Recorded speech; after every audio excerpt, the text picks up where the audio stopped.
ರಾಮರ ನವಮಿಯನ್ನು ನಾವು ಆಚರಿಸ್ತಾ ಬಂದಿದ್ದೀವಿ. ನಾವೆಲ್ಲರೂ ಜಾತ್ರಾ ಮಹೋತ್ಸವಕ್ಕೆ ಸಜ್ಜಾಗಿ ವಿಜೃಂಭಣೆಯಿಂದ ಭಾಗವಹಿಸಲಿಕ್ಕೆ ಸೇರಿದ್ದೀವಿ ಅಂದರೆ ಇದು ಯಾವುದೂ ಸಾಮಾನ್ಯವಾದ ವಿಚಾರ ಅಲ್ಲ. ಕಾರಣ, ಒಂದು ಕಾಲದಲ್ಲಿ ನಮ್ಮ ಇದೇ ದೇವಸ್ಥಾನಗಳನ್ನು, ಮಠ ಮಂದಿರಗಳನ್ನು ಮಣ್ಣಲ್ಲಿ ಮಣ್ಣಾಗಿಸಬೇಕು, ನಮ್ಮ ಸನಾತನ ಸಂತ ಸಂಸ್ಕೃತಿನ ನಾಶ ಮಾಡಬೇಕು, ನಮ್ಮ ಹಿಂದೂ ಪರಂಪರೆಯನ್ನು ಅಳಿಸಿ ಹಾಕಬೇಕಂತ ನಮ್ಮ ಮೇಲಾದ ದಾಳಿ ಒಂದೂ ಎರಡಲ್ಲ, 1,000ಕ್ಕೂ ಹೆಚ್ಚು ವರ್ಷ ನಿರಂತರ ನಮ್ಮ ಮೇಲೆ ದಾಳಿಯಾಗಿದೆ.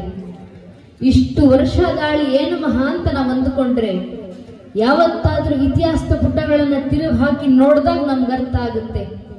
ಇದೇ ಜಗತ್ತಿನಲ್ಲಿ ಪ್ರಾಚೀನ ಅಂತ ಕರೆಸ್ಕೊಂಡಂತ 35 ಜನಾಂಗಗಳಿದ್ವಲ್ಲ, ಎಲ್ಲೋದ್ವು ಆ ಪ್ರಾಚೀನ ಜನಾಂಗಗಳು? ಎಲ್ಲೋಯ್ತು ಜಗತ್ತಿನ ಮುಂದೆ ಪಿರಮಿಡ್ಗಳನ್ನು ಕಟ್ಟಿ ಮೆರೆದಂತ ಈಜಿಪ್ಷಿಯನ್ ಜನಾಂಗ? ಎಲ್ಲೋಯ್ತು ಜಗತ್ತನ್ನು ಆಳಲಿಕ್ಕೆ ಬಂದಂತ ಗ್ರೀಕ್ ಜನಾಂಗ? ಎಲ್ಲೋಯ್ತು ಜಗತ್ತಿಗೆ ಭಾಷಾಶಾಸ್ತ್ರ ಪರಿಚಯಿಸಿಕೊಟ್ಟಂತ ಪರ್ಷಿಯನ್ ಜನಾಂಗ? ಎಲ್ಲೋಯ್ತು ಜಗತ್ತಿನ ಮುಂದೆ ಬಿಚ್ಚುಗತ್ತಿ ಹಿಡಿದು ನಿಂತ ರೋಮನರ ಜನಾಂಗ? ಜಗತ್ತಿನಲ್ಲಿ ಪ್ರಾಚೀನ ಅಂತ ಕರೆಸಿಕೊಂಡಂತ 35ಕ್ಕೂ ಹೆಚ್ಚು ಜನಾಂಗಗಳು ಅಲ್ಪಾಯುಗಳಾಗಿ ಕಾಲಗರ್ಭ ಸೇರಿದ್ದಾವೆ. ನಮ್ಮ ಕಣ್ಣು ಮುಂದೆ ಕಣ್ತೆರೆದಂತ 100 ಮತಪಂಥಗಳು ಕಣ್ಮರೆಯಾಗಿ ಹೋಗಿದ್ದಾವೆ.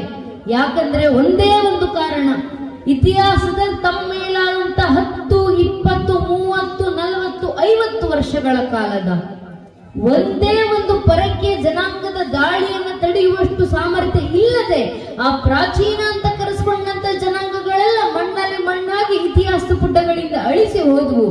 ಆದ್ರೆ ನಮ್ಮ ಸನಾತನ ಹಿಂದೂ ಧರ್ಮದ ಮೇಲೆ 10, 20, 40, 50 ವರ್ಷ ಅಲ್ಲ, ಚರಿತ್ರೆ ಸಾಕ್ಷಿಯಾಗಿ ನಿಂತಿದೆ. 1,372ಕ್ಕೂ ಹೆಚ್ಚು ವರ್ಷ ನಿರಂತರ ನಮ್ಮ ಮೇಲೆ ದಾಳಿ.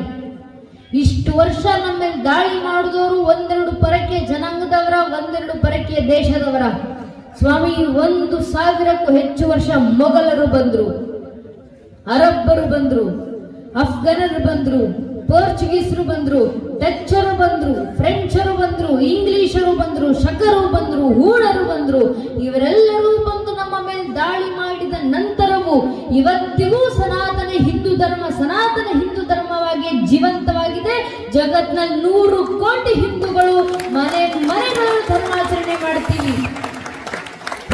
ಹಳ್ಳಿಗಳಲ್ಲೂ ದೇವಸ್ಥಾನಗಳಲ್ಲಿ ಜಾತ್ರಾ ಮಹೋತ್ಸವಗಳು ನಡೀತಾ ಬಂದಿದ್ದಾವೆ. ರಾಮರಿಗೆ ಜಯಘೋಷಗಳು ಗುಂಜಿಸುತ್ತಿದ್ದಾವೆ. ಯಾರ ಕಾರಣದಿಂದ? ನಮ್ಮ ಪೂರ್ವಿಕರು ನೀಡಿದಂತ ಸಮರ್ಪಣೆ, ಅವರು ತೊಟ್ಟಂತ ಶ್ರಮ.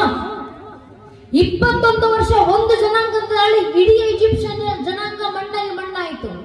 14 ವರ್ಷ ಒಂದು ಜನಾಂಗದ ದಾಳಿ, ಟರ್ಕಿನಲ್ಲಿ ಇದ್ದಂತ ಮೂಲ ಜನಾಂಗ ನಶಿಸಿ ಹೋಯಿತು. 10 ವರ್ಷ ಒಂದು ಜನಾಂಗದ ದಾಳಿ, ಇರಾನ್ನಲ್ಲಿ ಇದ್ದಂತ ಮೂಲ ಜನಾಂಗ ಅಳಿಸಿ ಹೋಯಿತು. ಇವತ್ತು ಅವರ ಪಳವಳಿಕೆಗಳನ್ನ ಮ್ಯೂಸಿಯಂಗಳಲ್ಲಿ ನೋಡ್ತೀವಿ ನಾವು. ಈಜಿಪ್ಷಿಯನರು ಕಟ್ಟಿದಂತ ಪಿರಮಿಡ್ಗಳು ಇವತ್ತು ಸ್ತಬ್ಧವಾಗಿ ನಿಂತಿದ್ದಾವೆ. ಆದ್ರೆ ಸಹಸ್ರಾರು ವರ್ಷಗಳ ಹಿಂದೆ ನಮ್ಮ ಪೂರ್ವಿಕರು ನಿರ್ಮಿಸಿದಂತ ಕಾಶಿ ವಿಶ್ವನಾಥ ಮಂದಿರದಲ್ಲಿ ಇವತ್ತಿಗೂ ಶಂಕರನಾಥಗಳು ಜೈಕರಿಸುತ್ತಿದ್ದಾವೆ. ಅಂದು ರೋಮನರು,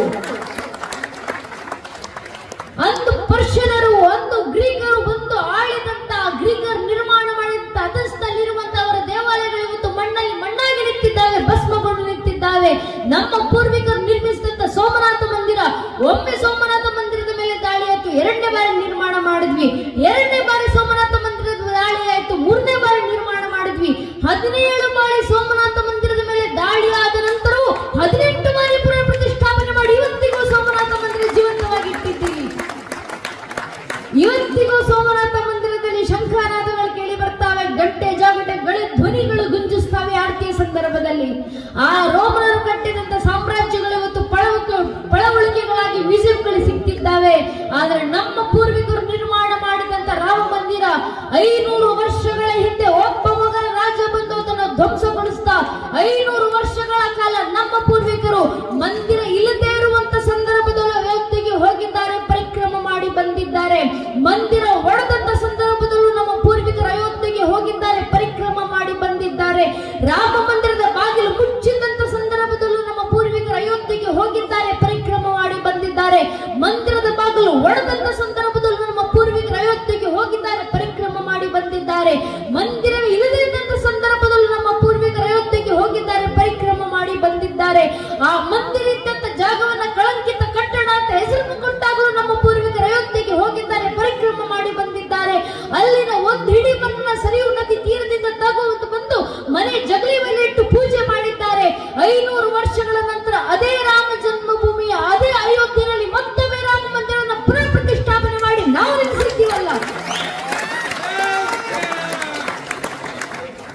ಯಾರ ಕಾರಣದಿಂದ? ನಮ್ಮ ಪೂರ್ವಿಕರು ತೋರಿದಂತ ಸಮರ್ಪಣೆಯ ಭಾವ, ಅವರು ನೀಡಿದಂತ ಬಲಿದಾನಗಳು ಧರ್ಮ ರಕ್ಷಣೆಗೋಸ್ಕರ. ಸಹಸ್ರಾರು ವರ್ಷಗಳ ಸಂಘರ್ಷಗಳನ್ನ ಕಳೆದು ಸನಾತನ ಧರ್ಮ ಇವತ್ತು ನಮ್ಮ ಕೈಗೆ ಬಂದು ಸೇರಿದೆ. ನಮ್ಮ ಕೈಯಲ್ಲಿರುವಂತ ಧರ್ಮ ಉಳಿಸಿ ಮುಂದಿನ ಪೀಳಿಗೆಗೆ ತಲುಪಿಸುವುದು ನಮ್ಮ ಜವಾಬ್ದಾರಿ. ಈಗ ಬರುವಂತ ಪ್ರಶ್ನೆ, ನಾವು ಹೇಗೆ ಧರ್ಮ ರಕ್ಷಣೆ ಮಾಡಬೇಕು? ಪ್ರಶ್ನೆಗೆ ಉತ್ತರವನ್ನ ಯುಗ ಯುಗಗಳ ಹಿಂದೆ ಕುರುಕ್ಷೇತ್ರದ ರಣರಂಗದಲ್ಲಿತ್ತು ಅರ್ಜುನನ ಮೂಲಕ ಶ್ರೀಕೃಷ್ಣ ಪರಮಾತ್ಮ ಭಗವದ್ಗೀತೆ 4ನೇ ಅಧ್ಯಾಯದ 7ನೇ ಶ್ಲೋಕದಲ್ಲಿ ಇಡೀ ಹಿಂದೂ ಸಮಾಜಕ್ಕೆ ಮಾರ್ಗದರ್ಶನ ಕೊಡ್ತಾರೆ. ಯದಾ ಯದಾ ಹಿ ಧರ್ಮಸ್ಯ ಗ್ಲಾನಿರ್ಭವತಿ ಭಾರತಃ ಅಭ್ಯುತ್ಥಾನಮ ಧರ್ಮಸ್ಯ ತದಾತ್ಮರುಜಾಮ್ಯಂ ಪರಿತ್ರಾಣಾಯ ಸಾಧುನ ವಿನಾಶ ದುಷ್ಕೃತ ಧರ್ಮ ಸಂಸ್ಥಾಪನಾರ್ಥಾಯ ಸಂಭವಾಮಿ ಯುಗೆ ಯುಗೆ. ಯುಗ ಯುಗಕ್ಕೂ ಧರ್ಮ ರಕ್ಷಣೆಗೆ ನಾನೇ ಅವತರಿಸಿ ಬರ್ತೀನಿ. ಆದ್ರೆ ಕಲಿಯುಗದಲ್ಲಿ ಧರ್ಮ ರಕ್ಷಣೆಗೆ ಯಾವ ಅವತಾರ? ಕೃಷ್ಣ ಪರಮಾತ್ಮ ಕರೆ ಕೊಟ್ರು, ಕಲಿಯುಗದ ಅಂತ್ಯದಲ್ಲಿ ಕಲಿಕೆ ಅವತಾರ. ಆದ್ರೆ ಕಲಿಯುಗ ನಡೀತಾ ಇರಬೇಕಾದ್ರೆ ಕಲಿಯುಗದೊಳಗೆ ದೇಶ ಧರ್ಮ ರಕ್ಷಣೆಗಿರೋದು ಒಂದೇ ಒಂದು ಅವತಾರ, ಅದು ಸಂಘೇ ಶಕ್ತಿ ಕಲಿಯುಗೆ. ಸಂಘಟಿತ ಬಲದಿಂದ ಮಾತ್ರ ಕಲಿಯುಗದಲ್ಲಿ ಧರ್ಮ ರಕ್ಷಣೆ ಆಗ್ಲಿಕ್ಕೆ ಸಾಧ್ಯ. ಆದ್ರಿಂದ ಸಂಘಟಿತರಾಗಿ ಬನ್ನಿ ಹಿಂದೂ ಸಮಾಜ. ಆದ್ರೆ ನಮ್ಮ ದೌರ್ಭಾಗ್ಯ, ಕೃಷ್ಣ ಪರಮಾತ್ಮ ಕರೆ ಕೊಟ್ಟರು ಸಂಘಟಿತರಾಗಿ ಅಂತ, ಆದ್ರೆ ನಾವು ಹೇಳ್ಕೊಳ್ಳಿಕ್ಕಿದ್ದೀವಿ. ಜಗತ್ನಲ್ಲಿ 100 ಕೋಟಿಗೂ ಹೆಚ್ಚು ಹಿಂದೂಗಳ ಜನಸಂಖ್ಯೆ. ಆದ್ರೆ ಅದರಲ್ಲಿ ಒಬ್ಬ ಹಿಂದುವಿನ ಮುಂದೆ ನಿಂತಿವತ್ತು, ನೀನ್ ಯಾರಪ್ಪ, ನೀನ್ ಯಾವ ಸಮಾಜಕ್ಕೆ ಸೇರಿದವನು, ನಿನ್ನ ಪರಿಚಯ ಏನು ಅಂತ ಕೇಳಿದ್ರೆ ಹಿಂದುವಿನ ಬಾಯಿನಲ್ಲಿ ಧರ್ಮದ ಹೆಸರು ಬರೋಕ್ಕೂ ಮುಂಚೆ ಜಾತಿ ಹೆಸರು ಬಂದಿರುತ್ತೆ. ಒಬ್ಬ ಹಿಂದೂ ಆಗೋಕ್ ಮುಂಚೆ ಒಬ್ಬ ಹಿಂದೂ ಬ್ರಾಹ್ಮಣ ಆಗ್ತಾರೆ, ಒಬ್ಬ ಹಿಂದೂ ಲಿಂಗಾಯತರಾಗ್ತಾರೆ, ಒಬ್ಬ ಹಿಂದೂ ಕುರುಬರಾಗ್ತಾರೆ, ಒಬ್ಬ ಹಿಂದೂ ಗೌಡ್ರಾಗ್ತಾರೆ, ಒಬ್ಬ ಹಿಂದೂ ನಾಯಕ್, ಒಬ್ಬ ಹಿಂದೂ SC, ಒಬ್ಬ ಹಿಂದೂ ST, ಒಬ್ಬ ಹಿಂದೂ ಶೆಟ್ಟಿ, ಒಬ್ಬ ಹಿಂದೂ ಪೂಜಾರ್, ಒಬ್ಬ ಹಿಂದೂ ಮರಾಠ, ಒಬ್ಬ ಹಿಂದೂ ಬನಿಯಾ, ಒಬ್ಬ ಹಿಂದೂ ಜಾಟ್, ಒಬ್ಬ ಹಿಂದೂ ಮಹರ್, ಒಬ್ಬ ಹಿಂದೂ ರಾಜ್ಪೂತ್. ಹಿಂದೂ ಆಗೋದು ಯಾವಾಗ? ನಾವ್ ಹಿಂದೂಗಳ ಅರ್ಥ ಮಾಡ್ಕೊಳ್ಬೇಕು. ನಮ್ಮ ಜಾತಿ ಯಾವುದೇ ಇರ್ಲಿ, ಆ ಜಾತಿಗಳ ಮೇಲೆ ನಾವಿಟ್ಟಿರುವಂತ ಜಾತಿ ಪ್ರೇಮ ಎಷ್ಟೇ ವಿಶಾಲವಾಗಿರ್ಲಿ, ನಮ್ಮ ಜಾತಿ ನಮ್ಮನೆಯ ದೇವ್ರ ಕೋಣೆ ಒಳಗೆ ಸೀಮಿತವಾಗಿರಬೇಕು. ನಮ್ಮ ರಾಜಕೀಯ ಆಸಕ್ತಿ ಯಾವುದೇ ಇರಲಿ, ನೀವ್ ಯಾವ ರಾಜಕೀಯ ಪಕ್ಷಕ್ಕೆ ಬೇಕಾದ್ರೂ ಕೆಲಸ ಮಾಡ್ಕೊಳ್ಳಿ, ನೀವ್ ಯಾವ ರಾಜಕೀಯ ಪಕ್ಷದ ಕಾರ್ಯಕರ್ತ ಅಂತ ಬೇಕಾದ್ರೂ ಹೇಳ್ಕೊಂಡು ತಿರುಗಾಡಿ. ಆದ್ರೆ ನಮ್ಮ ರಾಜಕೀಯ ಆಸಕ್ತಿ ನಮ್ಮನೆ ಬಾಗಿಲಿನ ಒಳಗೆ ಸೀಮಿತವಾಗಿರಬೇಕು. ಪ್ರತಿಯೊಬ್ಬ ಹಿಂದೂ ತನ್ನ ಮನೆಯ ದೇವರ ಕೋಣೆ ದಾಟಿ ಮನೆಯ ವಸ್ತು ಬಿಟ್ಟು ಹೊರಗೆ ಬರಬೇಕಾದ್ರೆ ಜಾತಿ, ಉಪಜಾತಿ, ಮತ, ಪಂಥ, ಪಂಗಡ, ಕುಲ, ಗೋತ್ರ, ರಾಜಕೀಯ ಆಸಕ್ತಿ, ತತ್ವ, ಸಿದ್ಧಾಂತ ಎಲ್ಲವನ್ನ ಮರೆತು ಹೆಗಲ ಮೇಲೆ ಒಂದು ಕೇಸರಿ ಶಾಲು, ಹಣೆ ಮೇಲೆ ಕೇಸರಿ ತಿಲಕ ಇಟ್ಕೊಂಡು ನಾವೆಲ್ಲ ಹಿಂದೂ, ನಾವೆಲ್ಲ ಒಂದು ಅನ್ನೋ ಭಾವನೆ ಮನೆ ಬಿಟ್ಟಾಗ ಮಾತ್ರ ನಮ್ಮ ಸನಾತನ ಹಿಂದೂ ಧರ್ಮ ರಕ್ಷಣೆ, ಹಿಂದೂಗಳಲ್ಲಿ ಬರಬೇಕಾಗಿರುವಂತ ಸಂಘಟಿತ ಬಲ ಅದು. ಅದಕ್ಕೆ ಆದರ್ಶ ಹನುಮದೇವರು, ಅದಕ್ಕೆ ಆದರ್ಶ ಪ್ರಭು ಶ್ರೀರಾಮಚಂದ್ರು